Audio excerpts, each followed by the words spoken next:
ঝটপট প্রেসার কুকারে হালিম রান্না করার রেসিপি নিয়ে হাজির হলাম। আসসালামু আলাইকুম ভিউয়ার্স, কোনো ঝামেলা ছাড়া রাঁধুনি রেডি মিক্স মশলা দিয়ে কিভাবে ঝটপট প্রেসার কুকারে হালিম রান্না করা যায় সেই রেসিপি নিয়ে হাজির হলাম। আমার এই ভিডিও দেখলে 2-3 ঘন্টার কাজ 15 থেকে 20 মিনিটের ভিতরে করে ফেলতে পারবে। হালিম রান্নার জন্য রাঁধুনি রেডি মিক্স মশলাটা আমি নিয়ে নিলাম। তো এই প্যাকেটের ভিতরে 2টা প্যাকেট থাকে, তো দেখে নিই প্যাকেটের ভিতরে কি কি আছে। এই যে দেখেন 2টা প্যাকেট, একটা হচ্ছে মশলার প্যাকেট আর একটা হচ্ছে হালিমের প্যাকেট, হালিম মিক্সের প্যাকেট। প্রথমে আমি 2 থেকে আড়াই মগ পানি দিয়ে হালিম মিক্সটাকে ভিজিয়ে রাখবো। এই যে দেখেন আমি যেভাবে পানি দিয়ে ভিজিয়েছি সেমভাবে আপনারা করে নেবেন, কোনোভাবে যাতে দলা পেকে না যায় সেদিকে খেয়াল রাখতে হবে। অনবরত নেড়েচেড়ে মিক্স করে 1 ঘন্টা ভিজিয়ে রাখবো। তো আমার হালিম মিক্স করা কমপ্লিট হয়ে গেছে। এবার হচ্ছে আমি রান্নাতে চলে যাবো। এখানে আমি একটা খাসির মাথাকে সুন্দরভাবে কেটে পরিষ্কার করে নিয়েছি। গরম পানি দিয়ে যে অংশগুলো পরিষ্কার করা লাগে সেই অংশগুলোকে আমি গরম পানি দিয়ে পরিষ্কার করে নিয়েছি। আর খাসির মাথা দিয়ে হালিম রান্না করলে কিন্তু অনেক মজা লাগে, কারণ হচ্ছে হালিমের ভিতরে একটু হাড্ডি টাইপের থাকলে খেতে ভালো লাগে। তো হালিম রান্না করার জন্য আমি চুলায় প্রেসার কুকার বসিয়ে তারপরে হচ্ছে এখানে 2 কাপ পরিমাণ পেঁয়াজ কুচি দিয়ে দিলাম। পেঁয়াজটাকে আমি ব্রাউন কালার করে ভেজে কিছুটা পেঁয়াজ বেরেস্তা উঠিয়ে রাখবো, কারণ হচ্ছে হালিম খেতে পেঁয়াজ বেরেস্তা লাগে, এর জন্য আমি পেঁয়াজ বেরেস্তা উঠিয়ে রাখবো। তো আমার পেঁয়াজটা ভাজা কমপ্লিট হয়ে গেছে। এবার হচ্ছে আমি পেঁয়াজ 3 ভাগের 2 ভাগ পেঁয়াজ উঠিয়ে রাখবো পেঁয়াজ বেরেস্তার জন্য। এই যে দেখেন আমি তেল ঝরিয়ে তারপর হচ্ছে পেঁয়াজটা উঠিয়ে রাখছি।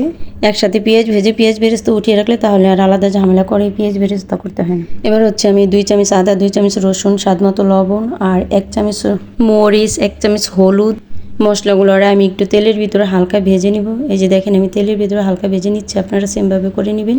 এবার আমি দ্বিতীয় প্যাকেটের যে মশলাটা আছে রাঁধুনি রেডি মিক্স, এই মশলাটাকে হচ্ছে আমি দিয়ে দিব 2-3 চামচ রেখে দেবো। যে মশলাটা রেখে দিছি ওই মশলাটা হচ্ছে নামানোর 5 মিনিট আগে হালিমের ভিতরে দিয়ে নেড়ে চেড়ে তারপর হচ্ছে ঢাকনা দিয়ে ঢেকে 5 মিনিট রেখে নামিয়ে ফেলবো, তাহলে সুন্দর একটা ফ্লেভার আসবে। তেলের ভিতর মশলাগুলোকে আমি হালকা একটু ভেজে নিচ্ছি। ওই যে দেখেন এরপর হচ্ছে আমি মাংসগুলোকে সব দিয়ে দিব, দিয়ে ভালো মাংসগুলো মশলার ভিতরে খুব ভালোভাবে মিক্স করে নিতে হবে। এই যে দেখেন আমি কি সুন্দর করে মিক্স করে নিচ্ছি, সেমভাবে করে নেবেন। আমার ফুল ভিডিও দেখলে 2 ঘন্টার কাজ হচ্ছে আপনারা 20 মিনিটে করতে পারবেন, আমি গ্যারান্টি দিলাম। আর বাসার তৈরি ঝামেলামুক্ত হালিমটা খেতেও দারুণ টেস্ট হবে। তো এই যে আমার মাংসটা মিক্স করা হয়ে গেছে। এবার হচ্ছে আমি সামান্য পানি দিয়ে তারপরে 5 মিনিটের মতো কষিয়ে নিব। আমি এখানে সামান্য গরম মশলা অ্যাড করলাম, আপনারা চাইলে স্কিপ করতে পারেন। এই যে আমি গরম মশলাগুলো দিয়ে তারপর সুন্দরভাবে নেড়ে চেড়ে ঢাকনা দিয়ে ঢেকে 5 মিনিটের মতো কষিয়ে নিব। প্রেসার কুকারে মাংস রান্না করলে মাংস আর মশলা ভালোভাবে কষিয়ে তারপরে হচ্ছে পরিমাণ মতো পানি দিয়ে ঢাকনা দিয়ে ঢেকে তারপরে হচ্ছে সিটি বাজিয়ে মাংস সেদ্ধ করে নিলে ওই মাংসটা খেতে দারুণ টেস্ট হয়। আর সরাসরি মাংস রান্না করলে এই মাংসটা বেশি টেস্ট হয় না, মশলার গন্ধ আসে। তো আমার মাংস কষানো কমপ্লিট হয়ে গেছে। এবার হচ্ছে আমি ঢাকনা দিয়ে ঢেকে 3টা সিটি বাজিয়ে নিব। তো এই পর্যায়ে আমি জালটা হাই হিটই রাখবো। আর খাসির মাথা যেহেতু একটু সফট আছে এর জন্য বেশি সিটি লাগবে না, 3টা সিটি সেদ্ধ হয়ে যাবে। তো আমার 3টা সিটি বাজা কমপ্লিট হয়ে গেছে। এবার হচ্ছে আমি ঢাকনা খুলে এই যে দেখেন মাংসটা একদম রান্না হয়ে গেছে আর সুন্দর একটা কালার আসছে। হাড্ডিওয়ালা মাংস দিয়ে হালিম খেতে বেশি মজা লাগে। তো আমার মাংস রান্না কমপ্লিট হয়ে গেছে। এবার হচ্ছে আমি আগে ভিজিয়ে রাখা হালিম মিক্সটাকে দিয়ে দিবে। এই যে দেখেন দিয়ে দিছি। আর এখানে হচ্ছে আমি হালিম মিক্সটাকে 2-3 মিনিটের মতো ভালোভাবে কষিয়ে নিই। মাংসের সাথে ডালটাকে কষিয়ে নিলে তাহলে একটা কাঁচা স্মেল আসবে না, খুব সুন্দর একটা ফ্লেভার আসবে। এর জন্য আমি একটু কষিয়ে নিব। আপনারা অবশ্যই মাংস রান্না করার পরে তারপরে হচ্ছে মাংসের সাথে ডালটাকে একটু কষিয়ে নেবেন। এই যে দেখেন আমার ডালটা কষানো কমপ্লিট হয়ে গেছে। এবার হচ্ছে আমি একটু নেড়ে চেড়ে তারপরে পরিমাণ মতো পানি দিয়ে দিব। এই যে দেখেন আমি পানি দিয়ে দিচ্ছি। পানি দেওয়ার পর অবশ্যই সাথে সাথে প্রেসার কুকারের মুখটা লাগানো যাবে না, তাহলে ডালটা নিচে লেগে যাবে। জালটা হাই হিটে রেখে তারপরে হচ্ছে হালিমটাকে একটা বলক দিয়ে দিতে হবে। এই যে দেখেন আমি হালিমটা বলক আসছে। এবার হচ্ছে আমি ঢাকনা দিয়ে ঢেকে দেবো, একটু ভালোভাবে নেড়ে চেড়ে ঢাকনা দিয়ে ঢেকে আমি 2টা সিটি বাজিয়ে নিব। প্রথম সিটিটা বাজা পর্যন্ত জালটা হাই হিটে রাখবো আর দ্বিতীয় সিটিটা আমি মিডিয়াম আঁচে রেখে তারপর বাজিয়ে নিব। এই যে দেখেন আমার 2টা সিটি বেজে গেছে। এবার হচ্ছে আমি ঢাকনাটা খুলবো। ঢাকনাটা খুললেই দেখবেন হালিমটা কত সুন্দরভাবে হয়ে গেছে। এই যে দেখেন একদম পারফেক্ট ভাবে হালিমটা রান্না করা হয়ে গেছে আর দেখতে খুব লোভনীয় লাগতেছে আর সুন্দর একটা কালার আসছে। মজার এই রেসিপিটা অবশ্যই আমার ভিডিও দেখে আপনারা বাসায় ট্রাই করবেন।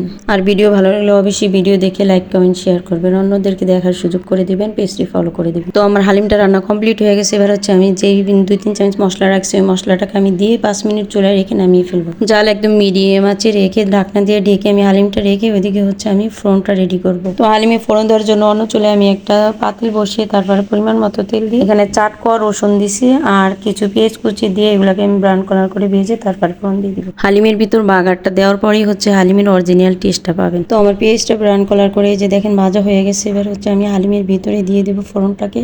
আর হালিম ঢেকে রাখলেও কিন্তু একটু পর পর নেড়ে চেড়ে দিবেন, না নয় কিন্তু নিচে লেগে যাবে। যে আমি ফোড়নটা দিয়ে দিলাম, ফোড়নটা দেওয়া হয়ে গেছে। এবার হচ্ছে আমি নেড়ে চেড়ে হালিমটাকে নামিয়ে ফেলবো। আমার হালিম রান্না কমপ্লিট হয়ে গেছে। তো আপনারা কোনো ঝামেলা ছাড়া ঝটপট প্রেশার কুকারে 15 থেকে 20 মিনিটের মধ্যে আমার ভিডিও দেখে হালিম রান্না করে ফেলবেন। আমি যেহেতু A to Z সবকিছু দেখাইছি, এর জন্য হচ্ছে আমার ভিডিওটি একটু লম্বা হয়েছে। আমি হালিমটা যেরকম পাতলা রাখছি আপনারা এরকম পাতলাই রাখবেন, কারণ হচ্ছে হালিম বেশি ঘন হয়ে গেলে খেতে বেশি মজা লাগে না। এই যে দেখেন দেখতে কতটা ইয়ামি, আর কালারটা কত জোস একটা কালার আসছে। আমি আমার পছন্দ মতো ডেকোরেশন করে নিলাম। আপনারা আপনাদের পছন্দ অনুযায়ী ডেকোরেশন। ধৈর্য ধরে আমার ফুল ভিডিও দেখার জন্য সবাইকে অসংখ্য ধন্যবাদ।